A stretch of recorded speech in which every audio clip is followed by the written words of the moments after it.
नमस्कार, आप live cities देख रहे हैं। लाइव सिटीज के विशेष कार्यक्रम सुबह की चाय में आपका स्वागत है। इस वीडियो में हम उन तमाम खबरों की चर्चा करेंगे जो आज पूरे दिन सुर्खियों में रहने वाली है। सीएम सम्राट चौधरी का क्या कुछ एक्शन होगा, साथ ही कैबिनेट की बैठक भी होने जा रही है। तो इस कैबिनेट की बैठक पे भी सबकी निगाहें रहेगी क्योंकि काफी कुछ नए और बड़े फैसले लिए जाएंगे। इसके अलावा निशांत कुमार जो कि बिहार की राजनीति के उभरता हुआ चेहरा है, वो यात्रा पे निकलेंगे। उनके बारे में भी हम बताएंगे कि उनका रथ जो है वो अब तैयार हो चुका है, कहां से यात्रा शुरू होगी इसकी भी जानकारी हम आपको देंगे। इसके अलावा चिराग पासवान हो या फिर उप मुख्यमंत्री विजेंद्र यादव हो, इन तमाम नेताओं के बयान का जिक्र करेंगे। मौसम विभाग के द्वारा क्या कुछ अलर्ट आया है, साथ ही आने वाले दिनों में बिहार में अफसरों का ट्रांसफर पोस्टिंग भी होगा, इस पे भी हम चर्चा करेंगे। तो इन तमाम विषयों पर चर्चा करने के लिए हमारे साथ वरिष्ठ पत्रकार रवि उपाध्याय सर हैं। सर, सबसे पहले तो बहुत बहुत स्वागत है। सर, सबसे पहले बात कर लेते हैं सीएम सम्राट चौधरी की दूसरी कैबिनेट बैठक के बारे में, क्योंकि पहली काफी सुर्खियों में रही क्योंकि काफी नए और बड़े फैसले लिए गए। निश्चित रूप से यह दूसरी कैबिनेट की बैठक है।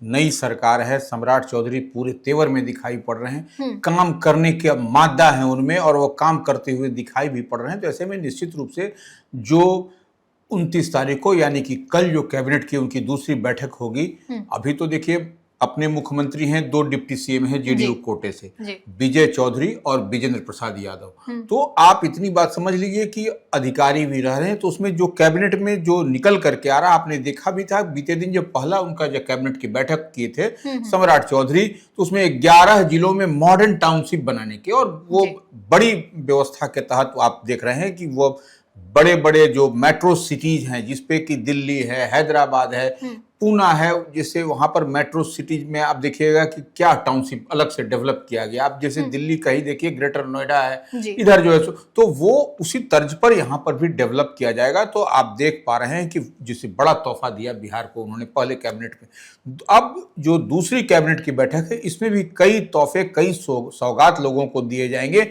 अब तो देखिए कहा जा रहा है कि बिजली का जो है सो वह भी यूनिट भी कुछ बढ़ाया जाएगा। जी।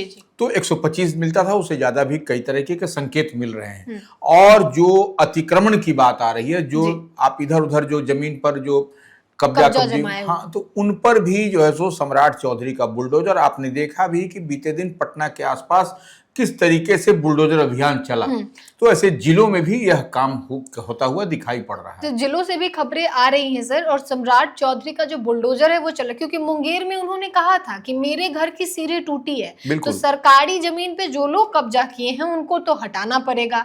क्योंकि अब एक्शन मोड में सरकार खूब बैठक भी कर रहे हैं सम्राट चौधरी सर, अधिकारियों के साथ मिलकर तमाम विभाग को देख रहे हैं। निश्चित रूप से देखिए, आप किसी भी काम की शुरुआत करिएगा तो अपने घर से ही करिएगा। तो निश्चित रूप से सम्राट चौधरी का जो गृह जिला है, वहां पर उनके घर की जो सीढ़ी थी वह कहीं ना कहीं सड़क पर आ रही थी या जो भी था वो तो उनको भी एडमिनिस्ट्रेशन, जिला प्रशासन की ओर से वो सीढ़ी को तोड़ा गया। तो यह देखिए लाउड एंड क्लियर मैसेज है कि आप यदि अतिक्रमण करिएगा, आप इनक्रोच करिएगा सरकार का जमीन, सरकार के लैंड पर, या किसी भी आवाजाही में वो अगर यदि ऑब्स्टेकल बनता है, रुकावट बनता है, तो उसको तोड़ा जाएगा। तो निश्चित रूप से सम्राट एक्शन मोड में दिखाई पड़ रहे हैं। और देखिए तमाम पटना की हमने जिक्र किया, कई जिलों में इस तरीके की कार्रवाई हो रही है। तो यह देखिए अनवरत चलने वाली प्रक्रिया है। और सम्राट चौधरी का सीएमओ जो चीफ मिनिस्टर ऑफिस है, वह इसकी मॉनिटर कर रहा है। आपको थाना का कर रहा है, प्रखंड कार्यालय का कर रहा है, अंचल कार्यालय का कर रहा है, कहीं कोई गड़बड़ी नहीं हो, इसको लेकर सीएमओ खुद एक्टिव है ना सर। इसके अलावा सर बात कर लेते हैं माफियाओं के बारे में, क्योंकि माफिया जो है वो अपना वर्चस्व दिखाते हैं। सम्राट चौधरी का क्लियर एंड लाउड मैसेज आ चुका है कि लिस्ट बनाइए और कार्रवाई करिए। देखिए निश्चित रूप से जो भू माफिया है, जो लैंड को किसी तरीके से ग्रैब करते हैं, कब्जा करते हैं, तो उन पर अब वैसे को चिन्हित किया जा रहा है और कहा जा रहा है 12 से अधिक जो है सो इनकी संख्या है। ऐसे जो भू माफिया हैं बिहार में, जो तरह तरह का आपको देखिए जो भी विवाद होता है बिहार में, थाना, पुलिस, तमाम तरह के कोर्ट कचहरी का जो काम हो रहा है, तो वह भू माफिया जो जमीन में बीच में इधर से उधर हो रहा है, तो इसको सरकार की इस पर पैनी नजर है। सरकार चाहती है इसको रोकना, इसको थामना, इसमें नहीं कोई हो, कोर्ट कचहरी का आम आवाम को परेशानी ना हो। तो ऐसे में एक लिस्ट, एक सूची तैयार किया गया है सम्राट सरकार की ओर से और पुलिस मुख्यालय की ओर से कई ऐसे आपको, और उस पर तो कहा जा रहा है कि अब ईडी भी कार्रवाई करेगी, तो ऐसे लोगों को चिन्हित करके कार्रवाई करने की प्रक्रिया अब चलने वाली है। सर, निशांत कुमार के बारे में बात कर लेते हैं। निशांत कुमार अब पार्टी कार्यालय पहुंच के बैठक भी कर रहे हैं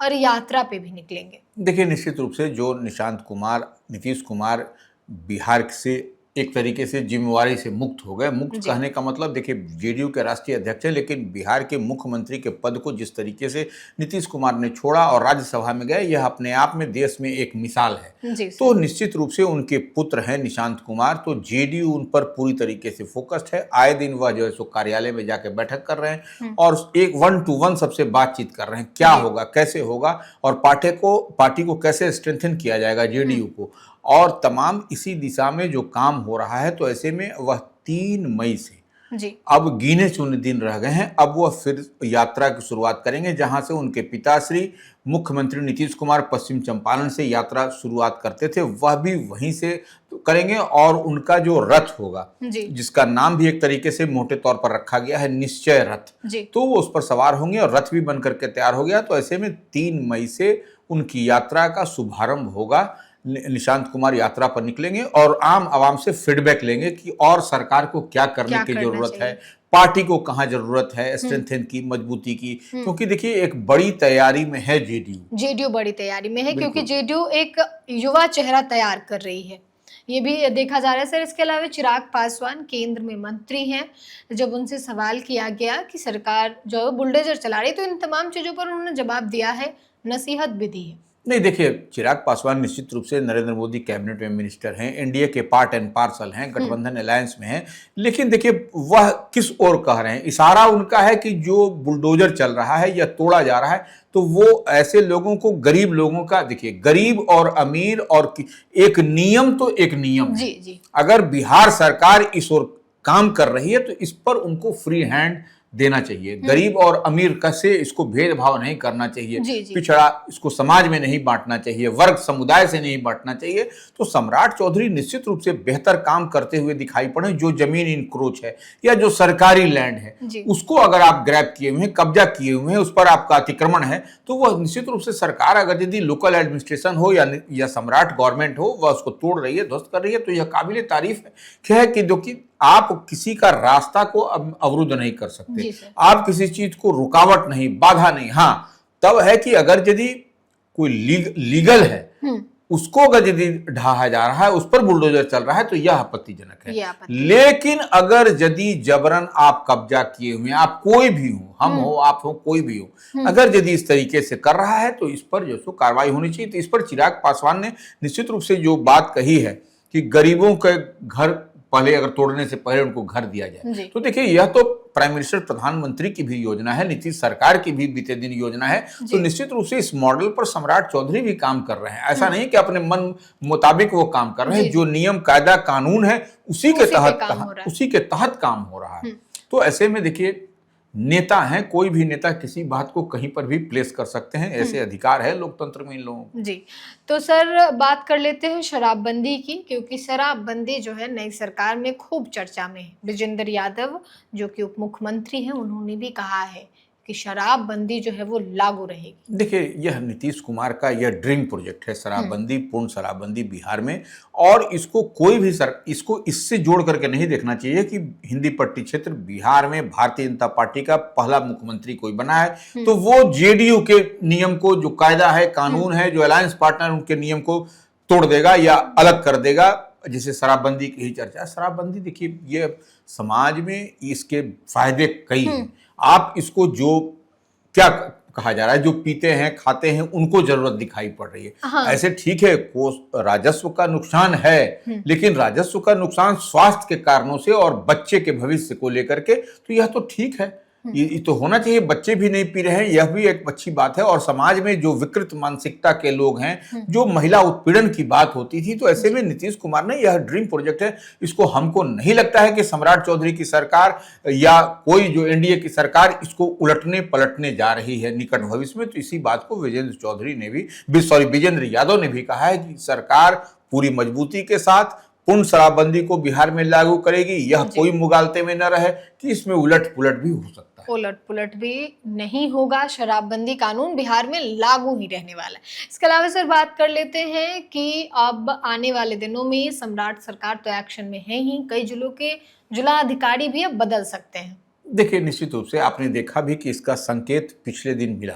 जी। आप 4 आईएएस का इधर से उधर किया गया वरिष्ठ अधिकारी, उसमें आपने देखा कि लखीसराय के डीएम बदल दिए गए। जी सर। तो ऐसे में यह जो 3 साल से जो अधिक समय से है या 3 साल के आसपास जिनका टेन्योर हो रहा है, जी। तो वैसे लोगों की तो एक सूची तैयार है जी। कि आने वाले समय में कई जिलों के जो जिलाधिकारी जो लंबे समय से बैठे हुए हैं अपने अपने जिलों में, उनको इधर से उधर किया जाएगा। और देखिए, यह होना भी चाहिए। यह डेमोक्रेसी में, लोकतंत्र में और गुड गवर्नेंस में यह जरूरी है कि जो भी आदमी का स्थानांतरण, पदस्थापन, ट्रांसफर, पोस्टिंग होता रहे, तभी जो है सो डेवलपमेंट भी होता हुआ दिखाई पड़ता है। तो वैसे अधिकारी जो लंबे समय से जिला में तैनात हैं, उनका अब ट्रांसफर पोस्टिंग हो सकता है। इसके अलावा सर मौसम विभाग की बात कर लेते हैं। लगातार राजधानी पटना में भीषण गर्मी पड़ रही है और मौसम विभाग भी अलर्ट जारी कर रहा है। नहीं, देखिए, मौसम विभाग ने अपने पूर्वानुमान में कहा भी है कि आने वाले 24 घंटे 48 घंटे में आपको मौसम का मिजाज फिर पलटेगा और जो आपको लू का थपेड़ा चलेगा। तो दिन के समय आपको आवश्यक कार्य है तभी घर से बाहर निकलें। और घर से अगर यदि आवश्यक कार्य है, बाहर निकल रहे हैं दिन में 12 बजे से 3 बजे तक, 4 बजे तक, तो इतनी अवधि में आप पूरी तरीके से पानी, सत्तू, जो भी है आप इसका सेवन करके शरीर को हाइड्रेट रखें। हाँ बिल्कुल, नहीं तो फिर वो उसका, और विशेष तौर पर आपने देखा भी कि स्कूल की टाइमिंग में भी बदलाव कर दिया, क्योंकि बच्चे के स्वास्थ्य पर इसका खराब प्रभाव। हाँ। तो इस लिहाज से इसको सब कुछ देंगे। इसलिए मौसम विभाग ने पूर्वानुमान में बताया है कि इस दरमियान आपको जब लू चले, लू का थपेड़ा चले, प्रचंड भीषण गर्मी में थोड़ा सा बच के रहिए, तभी आपका स्वास्थ्य भी बेहतर रह पाएगा। जी सर। तो ऐसे में हम भी आपसे अपील करते हैं कि भीषण गर्मी के वक्त घर से बाहर निकलने से बचे, और क्योंकि लू की चपेट में पूरा बिहार है इस वक्त, भीषण गर्मी पड़ रही है। इसके अलावा आने वाले दिनों में जो खबरें, आज पूरे दिन कौन सी खबर सुर्खियों में रहेगी, वो तमाम खबर हम आपको दिखाएंगे।